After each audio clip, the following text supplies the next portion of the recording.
বেলি গাছে এই ম্যাজিক খাবার দিন, আপনার গাছে ফুলে ভরে যাবে। বেলি গাছে এই পরিচর্যাটি করুন, আপনার গাছে ফুলে ভরে যাবে।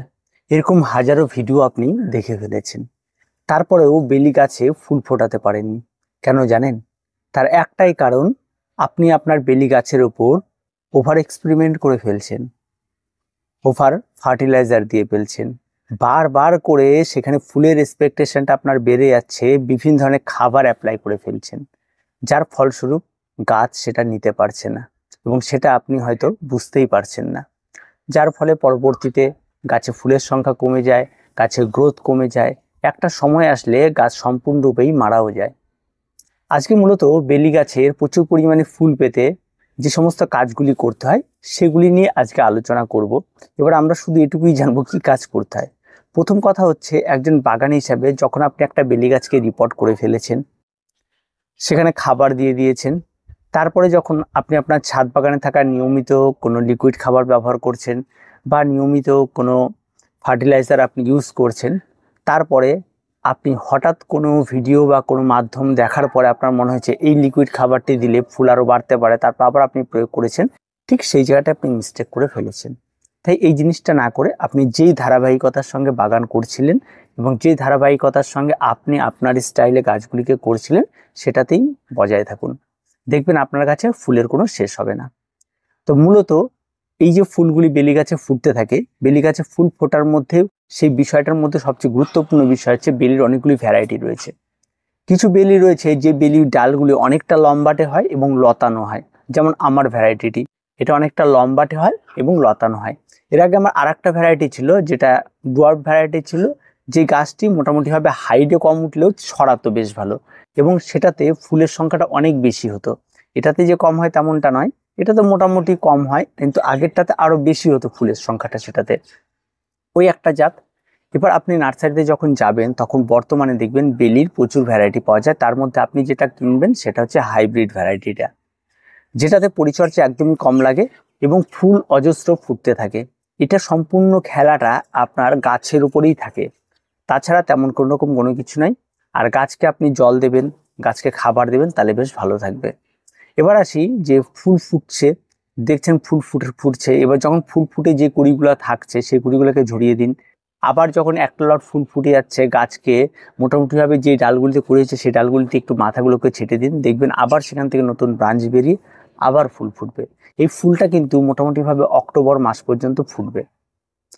তো এইখানে আপনাকে এই কাজগুলি করতে হবে, তার সঙ্গে সঙ্গে আপনাকে খেয়াল রাখতে হবে গাছের জল। যদি কোনো কারণবশত বেলি গাছের কড়ি থাকা অবস্থায় গাছের গোড়া একদম ড্রাই হয়ে গাছ ঝিমিয়ে পড়ে, তাহলে সেই বেলি গাছে কিন্তু অবশ্যই পরবর্তী লটে যে ফুলটা আসবে সেই ফুলটা আসতে অনেকটা দেরি করে এবং ফুলটা যেগুলি ফুটে থাকে সেগুলি গ্লেজই নষ্ট হয়ে যায় এবং পরবর্তী সেই কুড়িগুলো পর্যন্ত পুড়ে যায়। এই ব্যাপারটা হয়ে থাকে।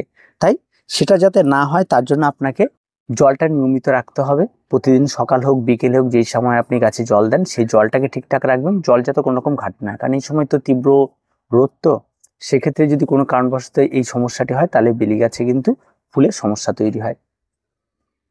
2 নম্বর যেটা করবেন সেটা হচ্ছে, এই সময় এসে যখন গাছে ফুল ফুটছে সেই সময় হয়তো আপনি কোথাও দেখতে পারেন যে এটা স্প্রে করুন ওটা স্প্রে করুন, এই সময় গাছে কোনো কিছু স্প্রে করবেন না।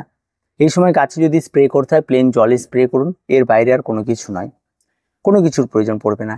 যদি দেখা যায় আপনার গাছে রোগ পোকামাকড় হচ্ছে, বিশেষ করে এই সময় রোগ পোকামাকড় বেলি গাছে হবে না, যদিও হয় তাহলে একটা রোগ দেখবেন, সেটা হচ্ছে ব্ল্যাক স্পট হয় গাছের পাতাগুলোর মধ্যে, ঠিক মার্চ এপ্রিলের দিকে রোগটা হয়। এই সময় তেমন দেখা যায় না, যেহেতু মাঝে মধ্যে বৃষ্টি হলে এই রোগটা আর থাকে না, ব্ল্যাক স্পট হতে পারে। তাই সেটা যখনই দেখা দেবে তখন আপনাকে কি করতে হবে, আপনার ঘরে থাকা অ্যান্টিফাঙ্গাল ব্লাইটক্স যদি থাকে সেটা ব্যবহার করতে পারেন, বা ফার্স্ট যদি দেখা যায় তাহলে আপনি স্পেয়ার দিয়ে জল দিয়ে ভালো করে ধুয়ে সেই স্পটগুলিকে একটা কাপড় দিয়ে তুলে দেবেন, তাতেই ফ্রেশ। আর তেমন কিছু লাগবে না, শুঁয়োপোকার আক্রমণ ঘটে না, এমনি বাড়তি কোনো পোকার আক্রমণ এই সমস্ত গাছে ঘটে না। এই বেলি গাছে আর একটা বিষয় রয়েছে যেটা খুব গুরুত্বপূর্ণ, সেটা হচ্ছে আপনার যেটাই হোক, আপনি একটা সময় আসার পরে এটা গাছটিকে সম্পূর্ণ কেটে দিতে হয়, নতুন ব্রাঞ্চ বেরোন, নতুনটা ফুলায়। এটা মার্চ এপ্রিল মাস পড়তে হয়। এই সময় এসে যদি কেউ ফুলের আশায় রিপোর্ট করেন তাহলে কিন্তু গাছে কিন্তু আপনি ফুল পাবেন না, পরবর্তী দেখা যায় গাছটা আরো লেট হয়ে যাবে। তাই এই সময় কিন্তু এই সমস্যাগুলি তৈরি হবে।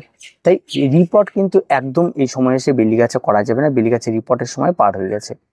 রিপোর্টের সঠিক সময়ে কিভাবে করতে হয় সেগুলি বুঝতে হয়, সেগুলি আমি আগে একটা ভিডিও দিয়েছি, আপনারা সেটা দেখবেন। আশা করি ভীষণ উপকারে আসবে সেই ভিডিওটি। রিপোর্টটা অত্যন্ত গুরুত্বপূর্ণ একটা জিনিস। তো যাই হোক, এই বেলি গাছগুলিতে এই সময় কিন্তু কিছু করা যাবে না। এবার ফুল ফুটছে, এবার আপনি যদি ফুল ফোটার পরে ফুলকে তুলে নেন, ফুল তো এমনিও ঝরে পড়ে যাবে, ঠিক আছে। আপনি যদি প্রতিদিন ফুল ফুটছে আপনি ফুল তুলছে পুজো করছেন বা যেটাই করুন, মালা করুন বা যাই করুন, যেটাই করবেন, প্রতিদিনের ফুল যদি আপনি তুলে নেন এবং গাছে নিয়মিত খাবার বা যেটা আপনি মিক্স খাবার দিচ্ছিলেন সেটা যদি দিয়ে থাকেন, তাহলে কিন্তু ফুল কন্টিনিউ ব্লুমিং হতেই থাকবে। আর যদি গাছে ফুল থেকে যায়, তাহলে শুকনো ফুলগুলো একসময় শুকতে শুকতে সেখানে থাকে, পচন ধরে, সেখান থেকে ফাঙ্গালের জন্ম হয়। তাই চেষ্টা করবেন ফুল বাসি হয়ে গেলে সেটাকে তুলে ফেলে দেওয়ার, বা আপনি টাটকা টাটকা থাকতে ফুল তুলে নিয়ে ঘরে রাখতে পারেন, সেখানটা একটা সুন্দর গন্ধ বেরোবে ঘর দিয়েও। এই ব্যাপারটা কিন্তু থাকবে বেলি গাছে। বেলি গাছ মূলত গন্ধের জন্যই বেশ একটা আকর্ষণীয় ফুল এবং বাগানীদের কাছে বেশ পছন্দের। তাই আপনাকে যে বিষয়গুলো নিয়ে কথা বললাম সেগুলি কোনো পরিচর্যা না, এগুলি আপনার জানা উচিত এবং এগুলি একদম করবেন না, তাহলে কিন্তু আপনার ফুল কিন্তু নষ্ট হবে। কারণ বেলি প্রত্যেকের বাড়িতে অন্তত রাখে, কারণ বেলির গন্ধে এত সুন্দর একটা গন্ধে, যেটা আপনার ফার্স্ট্রেশন, ডিপ্রেশন সমস্ত কিছু দূর হবে বেলির গন্ধে। তাই কম বেশি প্রত্যেকেই করুন। আর খাবার যদি আমাকে বলেন যে সাজেস্ট করুন কি খাবার দেব, দেখুন এমন কোনো খাবার নেই এই সময় এসে যে গাছে খাবার দিলে ফুল বেশি হবে। যেই সময়টা ছিল রিপোর্টিং গাছে খাবার দেওয়ার, সেই সময় আমি ভিডিও করে দিয়েছি। এখন মূলত আপনারা যেটা করবেন সেটা, আপনি যদি কোনো মিক্স খাবার দিয়ে থাকেন তাহলে গাছকে যেভাবে আপনি 15 দিন পর বা 20 দিন পর দিয়ে থাকেন সেটাই দিয়ে যাবেন মিক্স খাবার। যদি কেউ লিকুইড খাবার দিয়ে থাকেন তাহলে সেই লিকুইড খাবারটা আপনি সাপ্তাহিক হোক বা 15 দিন হোক বা 20 দিন পর যেভাবে দিচ্ছিলেন সেভাবেই দিতে থাকুন, দেখবেন গাছ অনেক বেশি ভালো হবে। আর তেমন কোনো রকম কোনো সমস্যা কিন্তু গাছে হবে না। তো এইভাবে আপনারা বেলি গাছ করুন, দেখবেন আপনার গাছে ফুলও থাকবে, আপনার অনেক সময়ও বাঁচবে, পরিচর্যাও অনেক কমবে। আর একটা বিষয় খুব গুরুত্বপূর্ণ, গাছের গোড়ায় কিন্তু এই সময় আগাছা হবে, সেগুলো একটু পরিষ্কার করে রাখবেন। আর গাছকে একটু নিড়ানি দেবেন, জলটা ঠিকঠাক মতো দেবেন। রোদ যেন সারাদিন লাগে এমন জায়গাতেই বেলি গাছকে রাখবেন, তাহলেই কিন্তু ফুল ফুটবে। আর রোদ না লাগলে কিন্তু ফুলটা খুব কম ফোটে। তার কিছু বলার নেই বেলি গাছ নিয়ে। আর এই টিপসগুলি একটু মেনে চলুন, আর এই কিছু কিছু জিনিস যেগুলিকে বলেন একটু অ্যাভয়েড করে চলুন, দেখুন আপনার বেলি গাছে প্রচুর ফুল ফুটবে। তো আজকে পর্যন্ত, দেখা হচ্ছে পরবর্তী ভিডিওতে। প্রত্যেকে ভালো থাকবেন, প্রত্যেকে সুস্থ থাকবেন, চ্যানেলটিকে অবশ্যই সাবস্ক্রাইব করে রাখবেন।